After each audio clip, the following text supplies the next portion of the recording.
Welcome to the Ontario Mortgage and Real Estate Insights podcast, your go-to source for the latest developments, trends, and regulatory changes in the industry. I'm your host, Steve Hamoen, here to provide you with insights sourced from reputable news outlets to help you stay informed and make well-informed decisions. This podcast is brought to you by Real Approved Inc., a trusted mortgage brokerage dedicated to helping Canadians achieve their home ownership dreams. Visit realapproved.ca to learn more about how their experienced team can assist you with your mortgage needs. Let's dive into today's episode. Today, we're delving into the recent surge in Canadian mortgage rates, which are climbing as a result of rising Government of Canada bond yields. Despite recent central bank rate cuts, bond yields have reversed course and are now on the rise. This increase in yields directly impacts the cost of financing fixed-rate mortgages, historically the most affordable borrowing option for Canadians. The Government of Canada 5-year bond yield has seen a sharp increase, climbing 4 basis points to reach 2.97% by midday. Since Wednesday morning, following the Bank of Canada's rate cut, yields have increased by 19 basis points and are up 30 basis points over the past 3 months. This is a significant shift that potential homebuyers need to be aware of as it translates to higher costs. To put this into perspective, if the 19 basis point increase since Wednesday is fully reflected in the lowest 5-year fixed-rate mortgage, it would reduce maximum leverage by 1.9% and increase interest payments by 4.7% over the term.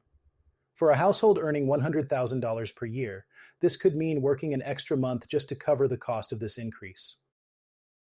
While the 5-year fixed-rate mortgage has not yet changed, other term lengths have already increased.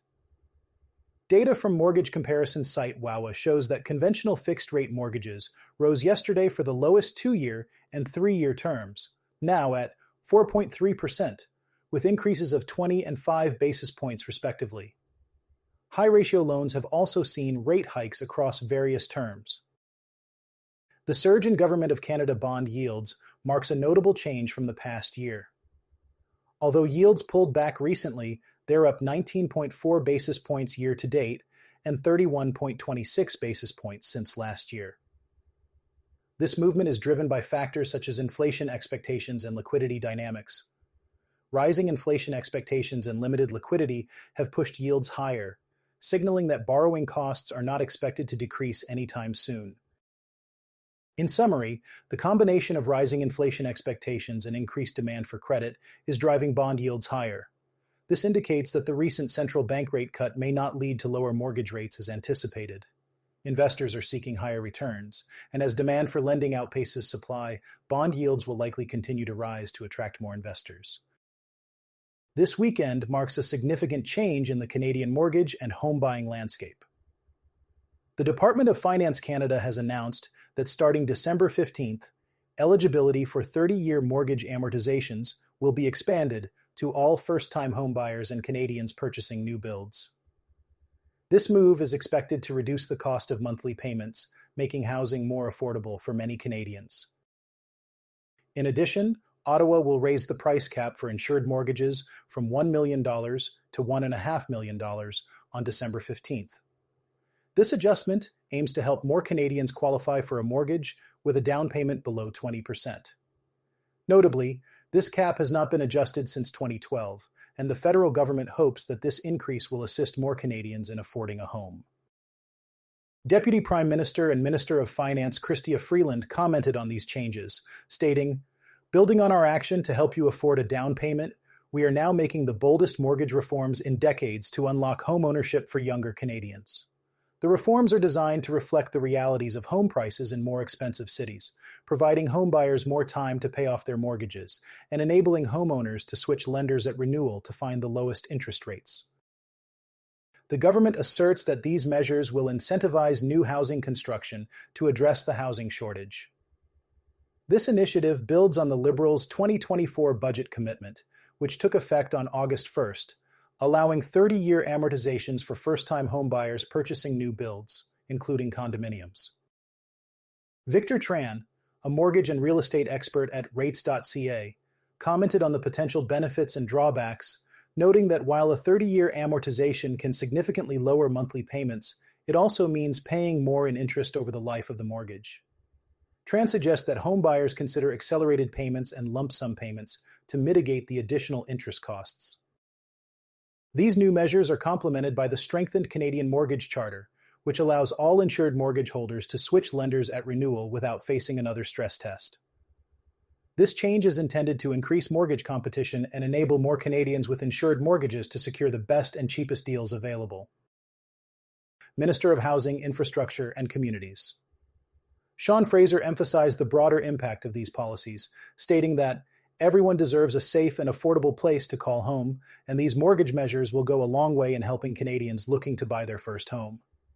The government's plan is to build nearly 4 million new homes, tackling the housing shortage head-on. However, Tran also highlighted that while these regulations are beneficial for some potential homebuyers, not everyone will find it easy to qualify for an insured mortgage greater than $1 million due to the large loan amounts and additional insurance premiums. He advises homebuyers to ensure their gross debt service and total debt service ratios fall within the guidelines, which vary based on credit scores. To provide a clearer picture of the impact of these changes, experts at Rates.ca shared some calculations. For a mortgage with a 5% 5-year fixed insured mortgage interest rate, the monthly payments for a 30-year amortization are approximately $48 less per month for every $100,000 borrowed compared to a 25-year amortization. For a $700,000 mortgage, this translates to about $286 less in monthly payments. In the Waterloo region, house prices have taken a dip in October, while the number of homes sold has seen an uptick. According to the Cornerstone Association of Realtors, 604 homes were sold last month via their multiple listing service system. This represents a 7.1% increase compared to October of last year, although it is still 14.2% below the 10-year average for the month. Crystal Mora, a spokesperson for Cornerstone, noted in a release that this rise in sales is the first since May and reflects a shift toward more balanced conditions in the housing market. She mentioned a renewed confidence among buyers, which could be a positive sign for the region. Cornerstone was established earlier this year through the merger of the Waterloo Region Association of Realtors and several other regional boards, making it the second largest real estate board in Ontario. The average sale price for all property types in the region was $779,008 last month, which is down nearly $10,700 from September, but up more than $11,000 compared to a year ago. Detached homes had an average sale price of $885,587, marking a decrease of over $26,000 from September and a slight year-over-year decline of about $5,600. The market for semi-detached homes and townhouses remained competitive, with average sale prices of $650,098 and $643,382, respectively. Apartment-style condominiums sold for an average of $484,429, indicating a varied yet active market across different property types. In terms of interest rates, the Bank of Canada continued its trend of cutting rates in October, lowering the key overnight rate to 3.75%. This move is seen as beneficial for those with variable rate mortgages and provides some relief for homeowners facing mortgage renewals. However, many prospective buyers might still be hesitant, waiting for further reductions, especially with upcoming mortgage reforms. These federal reforms, set to take effect on December 15th, include raising the price cap for insured mortgages to $1.5 million and expanding 30-year amortizations to all first-time homebuyers and those purchasing new builds. While these changes aim to make home ownership more accessible, they may also result in higher interest costs over the life of a mortgage. The local market is seeing an increase in listings, with 1,144 new listings added to the multiple listing service system in October. This is a slight increase of 0.3% compared to last year, and nearly 20% more than the previous 10-year average for the month. At the end of October, there were 1,711 homes available for sale in the region, which is a 21% increase from the previous year and 48.5% above the 10-year average of 1,153 listings in October. The current inventory reflects a 3.1-month supply of all property types, indicating how long it would take to sell the current inventory at the current pace. Properties in the region took an average of 27 days to sell last month, compared to 21 days in October 2023. This is longer than the previous 5-year average for October, which was 18 days, suggesting a slower market pace compared to previous years. As we wrap up today's episode, let's take a closer look at the current state of Canada's mortgage market and whether the worst may be behind us.